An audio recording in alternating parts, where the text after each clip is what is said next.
तो दोस्तों, कैसे हैं आप सब? मैं आशा करता हूँ आप सब भी बिल्कुल ठीक होंगे। तो दोस्तों, बिना देरी करे जल्दी से अपना हेडफोन लगाएं और शुरू हो जाएं एक नई कहानी सुनने के लिए मेरे यानी राकेश त्यागी के साथ। कंपनी में ब्रांच मैनेजर की जॉब करता था। एक दिन मयंक को ऑफिस से घर जाने के लिए लेट हो गया। सर्दी के मौसम होने के कारण रात भी जल्दी हो गई थी। ठंड भी बहुत ज़्यादा हो चुकी थी। रास्ते में चलते चलते मयंक को अचानक एक आवाज़ सुनाई दी, रुक जाओ। मयंक वहीं पर रुक गया और पीछे मुड़ के देखा, लेकिन पीछे कोई नहीं था। फिर से वही आवाज़ सुनाई दी, सामने देखो। जैसे ही मयंक ने सामने देखा तो उसे ज़मीन पर कुछ चमकती हुई चीज़ दिखाई दी। मयंक दौड़कर उस चीज़ के पास गया और देखा, ये तो कोई साधारण चीज़ नहीं थी, बल्कि एक चमकता हुआ हीरा था। उसने वो हीरा अपने हाथ में लिया। उसकी चमक देखकर मयंक की खुशी का पार न रहा। इतना खुश हुआ, उसे लगा उसने क्या पा लिया। लेकिन मयंक को यह नहीं पता था कि यह कोई साधारण हीरा नहीं है, बल्कि एक मायावी हीरा है। अचानक उस हीरे में से आवाज आई, अगर तुम्हें और हीरे चाहिए तो इस जमीन को खोदो। जमीन के नीचे बहुत सारे हीरे हैं। मयंक बहुत खुश हो गया। उसने उस हीरे को अपनी जेब में डाला और जमीन खोदना शुरू किया। करीबन 2 फीट खोदकर अचानक से मयंक डर के मारे चिल्ला उठा। उसके कारण उसका संतुलन भी खो गया और जमीन पर गिर पड़ा, क्योंकि वो गड्ढे में से हीरे मोती नहीं बल्कि इंसान का एक कटा हुआ सर निकला था।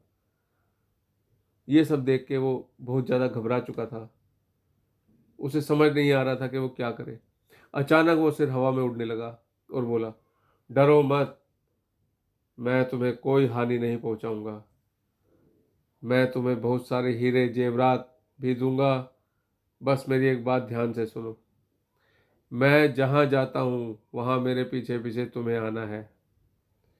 फिर वो सिर हवा में उड़ा और जंगल की ओर बढ़ने लगा।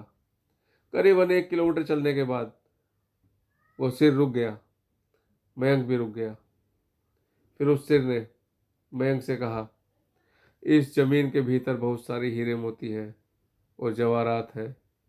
इस जमीन को खोदो और उनको निकालो।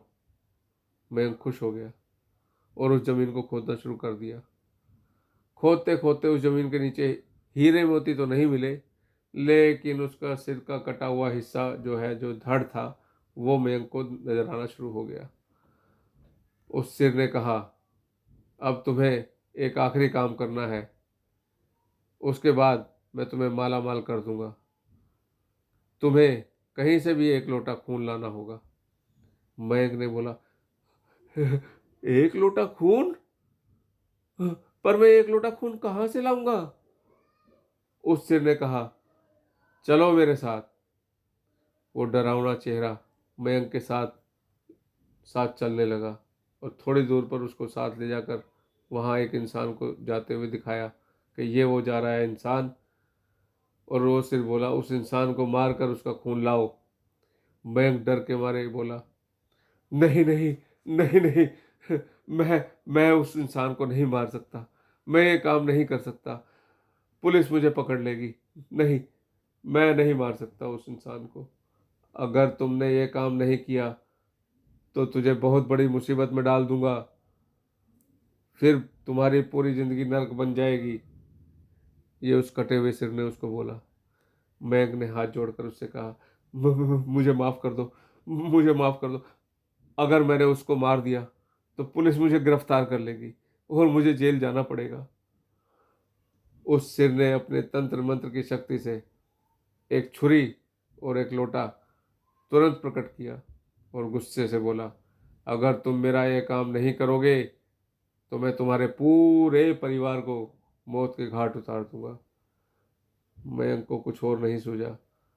उसने अपने परिवार की जान बचाने के लिए इस काम को करने की हामी भर दी। मयंक ने मजबूरी में आकर उस आदमी को मार डाला और उसका खून लेकर उस सिर के पास गया वो सिर खून को देखकर बहुत खुश हुआ और बोला, यह खून मेरे शरीर पे डाल दो। उस सिर के कहने पर मयंक ने खून को उसके शरीर पर डाल दिया। फिर कुछ ही देर में वो कटा हुआ सिर उस शरीर से जुड़ गया। ये सब देखकर मयंक की हालत अब और भी ज़्यादा खराब होने लगी। वो उस भूत को देखकर काफ़ी डर चुका था।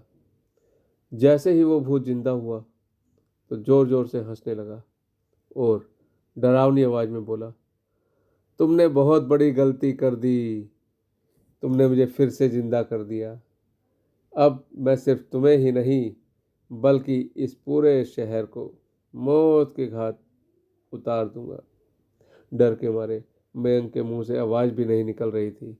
वो अपनी जान बचाने के लिए वहाँ से दौड़ा, लेकिन उस भूत ने छलांग लगाकर मयंक को ज़मीन पर गिरा दिया और बोला, मुझे बहुत भूख लगी है, अब मैं तुम्हारा मांस खाऊंगा।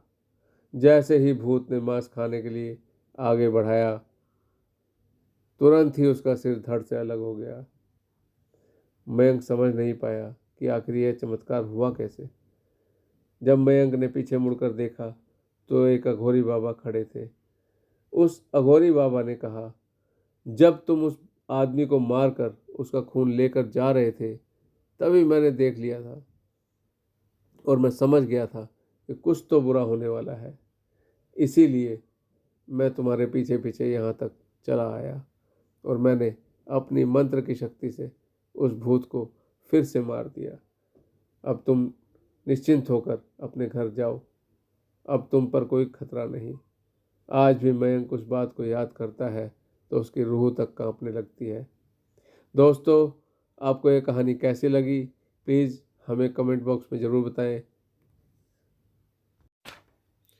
आपके सकारात्मक जवाब हमें और भी कहानियाँ सुनाने के लिए प्रोत्साहित करेंगे। तो मिलते हैं आपसे अगली कहानी में। नमस्कार।